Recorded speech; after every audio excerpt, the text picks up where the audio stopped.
Welcome everyone to the Chazaq Hour. We have with us a very, very special guest, a very dear friend, a man that Baruch Hashem, Chazi Hashem, thank you Hashem, has inspired tens of thousands of people all around the world. We have with us Rabbi Paysach Krohn Shlita, world-renowned lecturer, the author of the Maggid series by Art Scroll, a fifth-generation Mohel, and I could go on and on about the great accomplishments the Rabbi Krohn has done.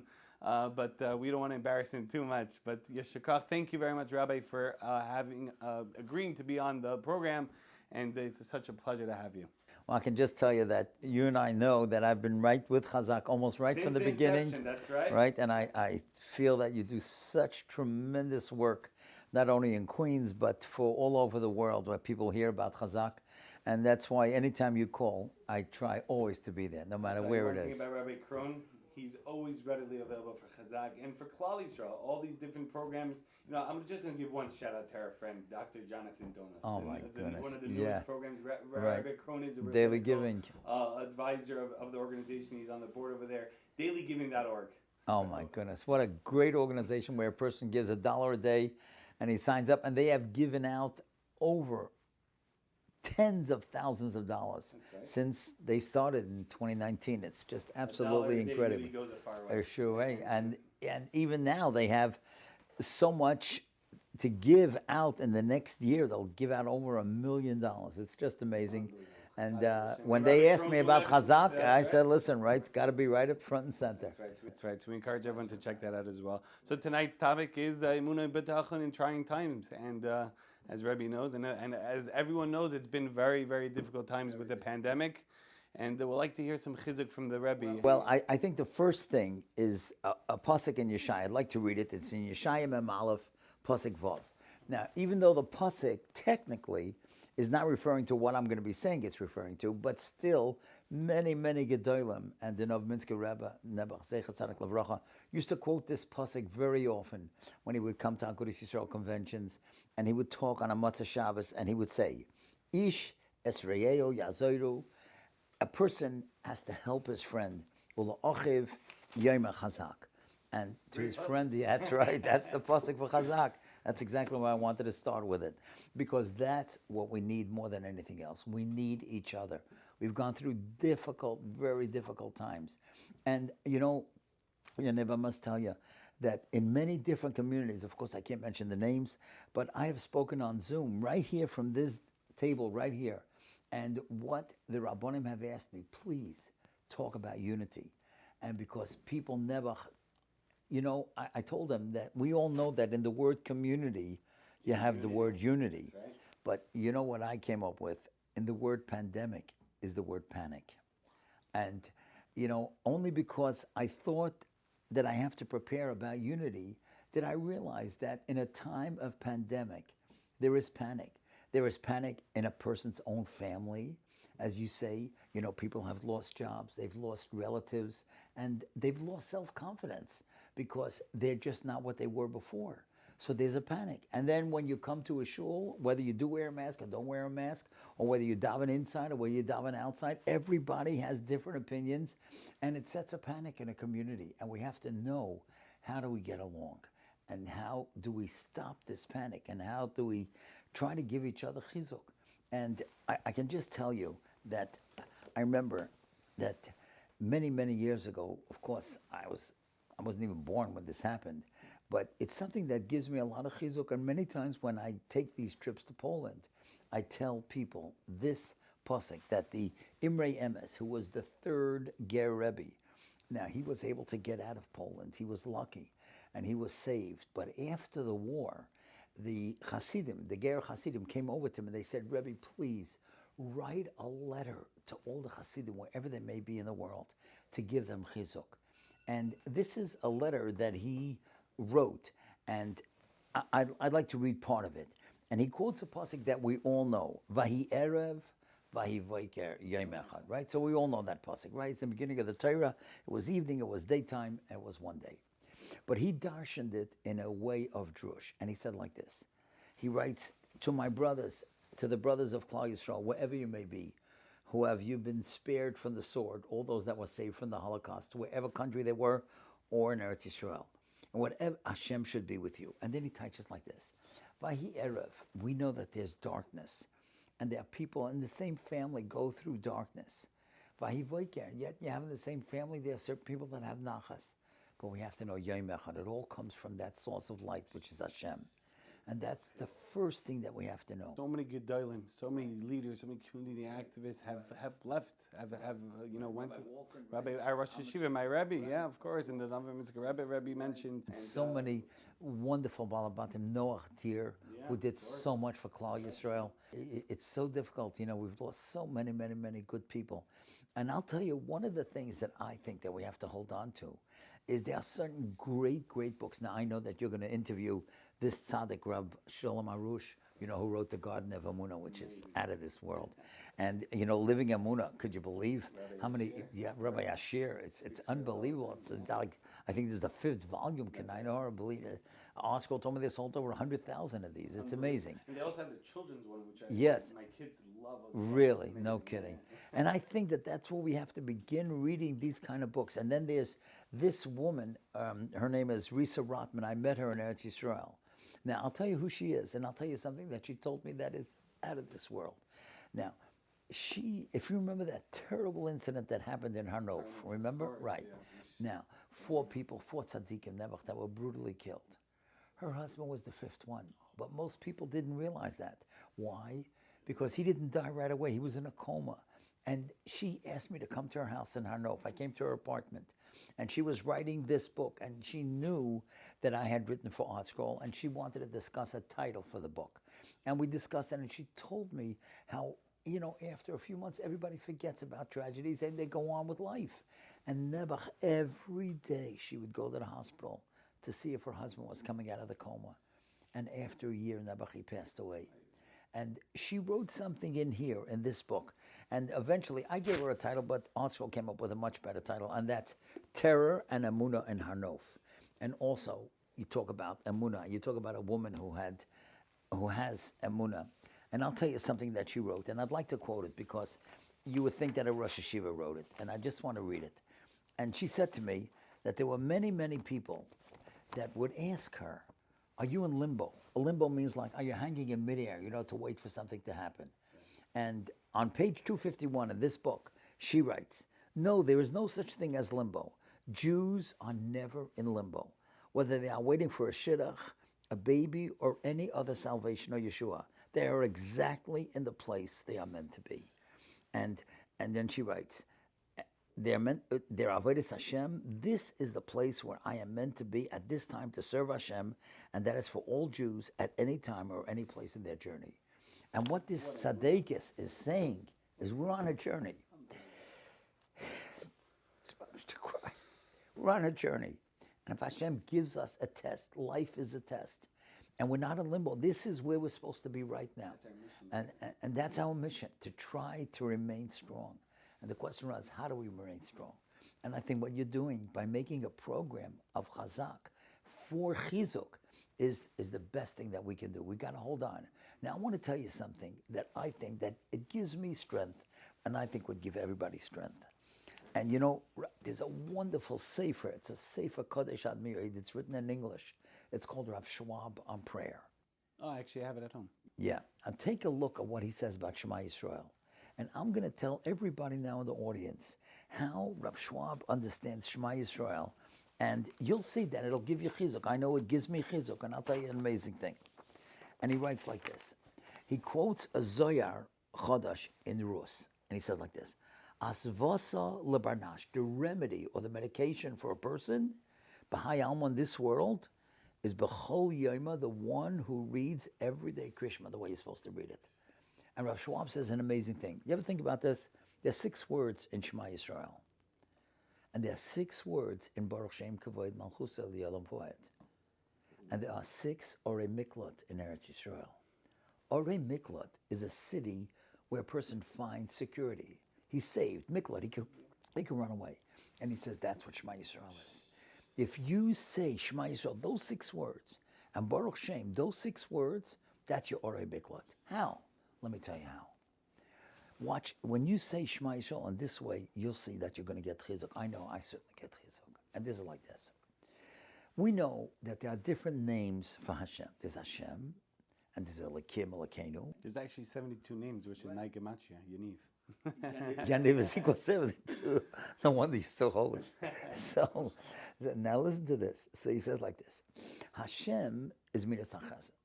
Now every single one of us, no matter where you are in the world, there is good in your life. If you have children, that's wonderful. If you have a spouse that you like, that's wonderful.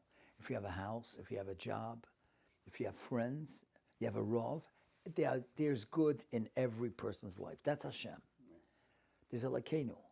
There's judgment. Many times we go through difficult times. A person knows somebody that's close to them that's very sick. I know here in Kew Gardens, Nebuch, we have people that, maybe a number of people have passed away, and a number of people who just went through terrible illnesses. So that's Elokeinu, that's judgment that's going on, right? So there's Hashem, and there's Elokeinu, right? But Hashem Echad. The Gemara Bitachon says, just remember, hang in there, because at the end of time, you're going to see why all these things had to happen. And that's what Rav Shua was saying. Say Shema, just know, there's good, there's difficult, there's Hashem, there's Elokeinu, but just remember, Hashem Echad, it's going to come a time when we're all going to be able to understand why it had to happen. And that should give us strength. Now I'll tell you a story that happened to me. It's not easy to talk about. But when I was 21, my father was very sick, right? And my father passed away, right? But that Shabbos, a couple of weeks before he passed away, I was by Rav Shimon Schwab in Washington Heights. And the reason that I was there, my father was in a hospital near Washington Heights. My brother Kalman and I were there. And he was a Talmud of Rav Schwab. Schwab was a Rebbe in Ner Yisrael in Baltimore before he became the rabbi in Washington Heights. So he knew my father. Now, we went to the hospital after Musaf.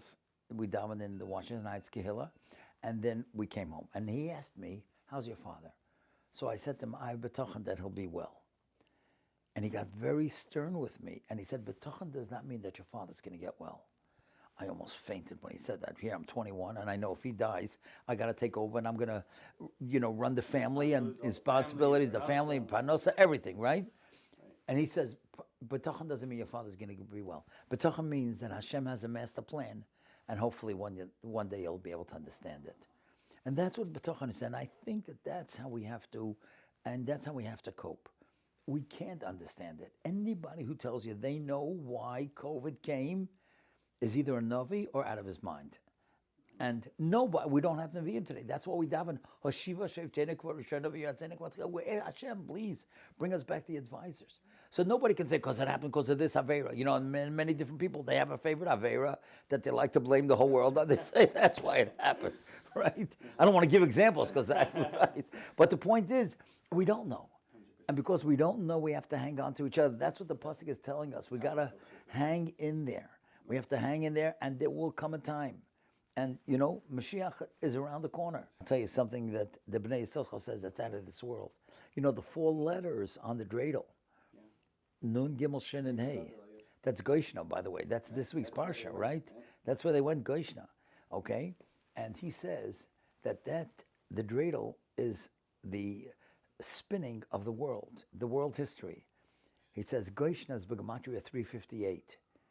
And he says the Nun represents the Nefesh. That's the soul that was broken when we lost the first Beis HaMikdash because we couldn't bring Karbanos. Gimel is the Guf. That was Haman tried to kill us. Shin is the Seichel. Yevonim tried to change our culture. Hey, it's our coil. Today we got everything. They're trying to change our culture. They're trying to kill us. There's no Beis HaMikdash. But it all, no dreidel, he says, can spin forever. It's going to fall. How much is Goshna equal? 358. When that 358 falls, there's another 358 coming. Mashiach is B'gematria 358. And that's what he says. And that's what we have to know. This Gullus is not lasting forever. They got the vaccine. They got good things are happening. And eventually Mashiach's going to come. And that 358 is going to fall. And that's Hashem Echad. That's what the Gemara in Pesachim Daf Nun says. Just remember, in this world, when we hear good news, we say Atay V'Meitiv. When we hear bad news, we say Dayin Emes. But at the end, V'Hay Hashem Echad. Then we're going to know. And that's why this program is so important, what you're doing. This is the most important program to give chizuk. Hang in there. Give chizuk to each other. That's what Yeshaya is telling us. Ish Chazaq. Chazaq, that's, you got the right name, right?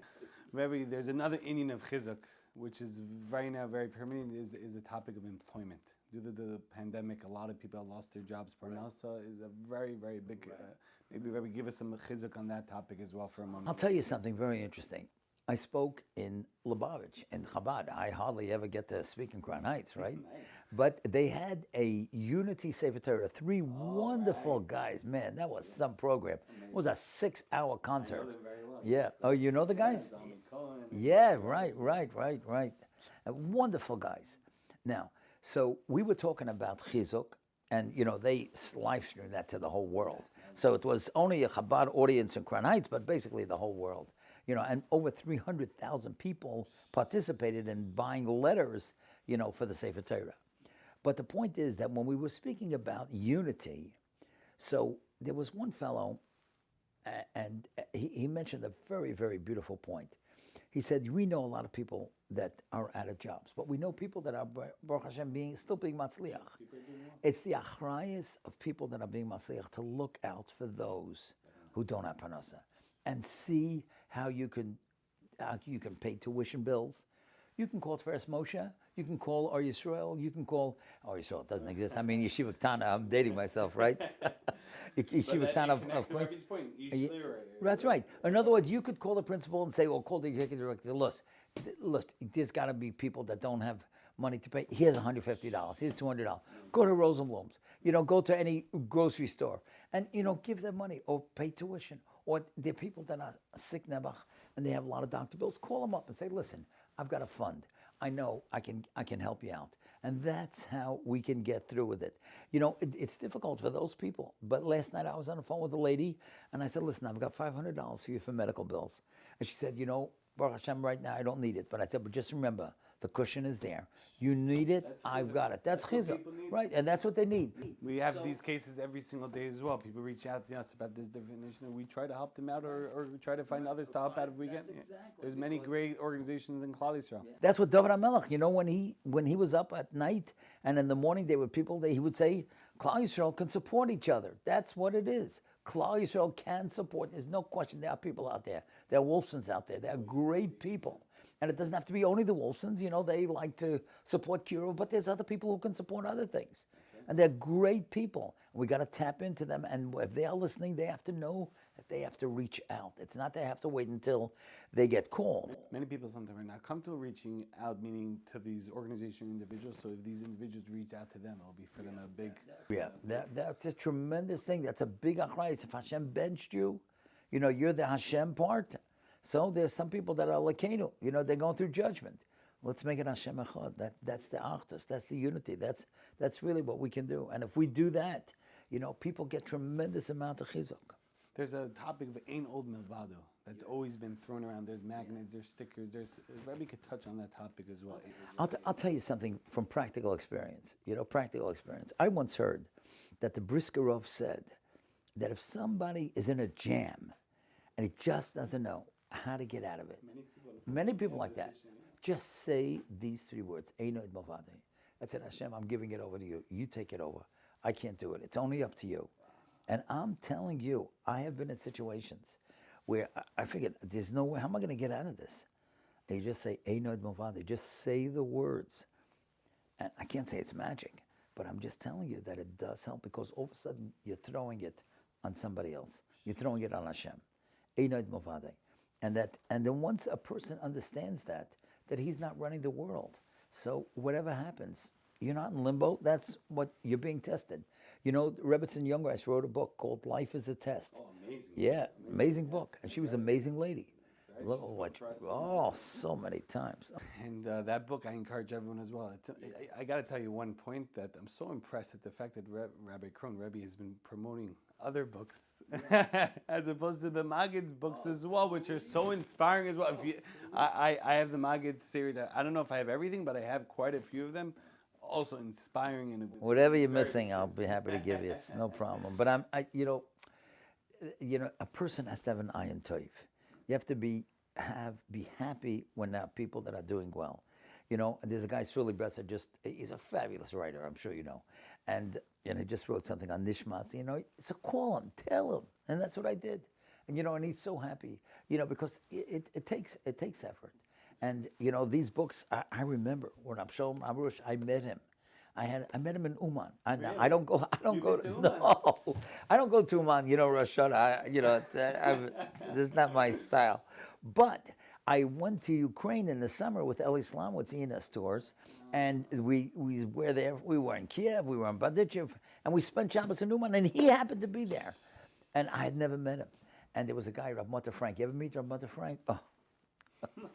I tell you, a lot of great Jews out there. So he was with us for Shabbos, and he says, Rav Shalom is here, and I can introduce you to him because, he's not so busy over here in Eretz Yisrael. You can't even get to him. So I said, okay, fine. And he took me over to him. He took my hand in his hand, and I just melted. Smile. Oh my goodness. And we took a walk for a half hour. I felt like I knew him forever. And then I asked him if he would come to Shal Shudas and speak for the people. And he told us amazing story. Now, I know you're going to interview him. I don't know if he's going to tell the story, but let me tell you the story that he told us. So all the audience that you're going to be watching, Rav Shalom, just take a look and listen to this story. You will not believe one word that I'm about to tell you. But I'm just telling you, maybe if you get him to talk about it, he'll tell you himself. But he came, and he's a beautiful-looking man. And he came, it was a kapota and a streimel, a yellow kapota and everything. And the first words that he said to all of us at Shal Shudas, we had like 70 people on the trip, right? Men, women. And he said, take a look at me. I used to be a jet Israeli pilot fighter. Yeah, he was, right. His friends. Yeah, but what happened was that one day, and he said that he had done kol davar, everything, with all his friends. I mean, they were young guys, and they had, they're living the life of Riley, right? Secular Israelis. And he said that one day 5 of his Israeli friends were killed in a helicopter crash. And he just went crazy. He couldn't talk. He was just crying for days and days. And he began to realize, what is life all about? It could just be snuffed out like that. There's got to be a purpose to life. And he started questioning and asking and searching. And he became a Heilige Breslov Chassid. And then eventually he wrote this book, The Garden of Emunah. It sold millions and millions of copies. And so many different languages. Many times also. Yeah. It usually comes every year. Unfortunately, Really? with the pandemic, we added virtual this year. Right. But the Chazaq of the Garden of Emunah and the Living Emunah, I realized all the topics with Emunah is of course. That's And that 100%. And then he said, and of course, he began to realize that we have a purpose in life. How about the Magid on Emunah? Maybe. Rabbi Krohn, maybe you could leave us with a final message that you could give over again during these trying times, something that we could all take home and Emir Hashem, stay Chazaq, stay strong, and have Emunah and Bitachon. I think a person should never give up and know that... Never give up. Never. And you know why? Because Klal Yisrael's gone through much worse than this. There's no question. I mean, when you think about it, of course, there's a lot of problems. There's no question about it. But let's face it, Zoom is not the concentration camp. That's right. And it's not easy to learn on Zoom. And we have lost many kids, and there are many wonderful organizations that are trying to get the kids back. Project Masora, from Ari Sharf and Shlomo Teitz. These are great guys that will get your kids into yeshiva, boys' school or girls' school, whatever you need. And there are many, many wonderful people. And you have fabulous mechanchim today, as you are interviewing Rabbi Finkelman and Rabbi Bender. These are great people. I mean, Rabbi Elia Brudny, Rabbi Reisman, we got great people in Klal Yisrael. And it's Rabbi David Cohen. I mean, there are a lot of great people out there. You just have to search them out. And don't give up, because we've gone through worse. And, Baruch Hashem, most of us have food on the table. And we have communities. The government also opened up a food pantry for Chazaq right over Main Street, in Queens. Unbelievable. Mazbia. Oh my goodness. Tomchei Shabbos. Oh, just remember, just remember, they are great Jews. And one thing I want to say, sometimes we hear that a Jew does something and, it's embarrassing. It's a Chal Hashem. Rabbi Wein has a great expression. Don't blame Judaism on Jews. A lot of great Jews. Hang out the good Jews, and it'll rub off on you. And that's why I like to be with Chazaq. I like to be with Torah anytime. A lot of great Jews. Shimon Kol Yaakov. I mean, look at that. What this guy's doing. It's unbelievable. and a lot of good people. So I'm so honored that you came to my house. Thank you very much, Rabbi. Thank you very much, Rabbi Krohn. And again, it is always a big honor to hear from you, a man that radiates love, Avos Yisrael, love for a fellow Jew. And really appreciate your time, really appreciate the inspiration. And Bezrat Hashem, looking forward to being together with you, the Magid road to Yerushalayim, with Mashiach Tzidkenu, with the ultimate redemption. Amen, amen. Thank you.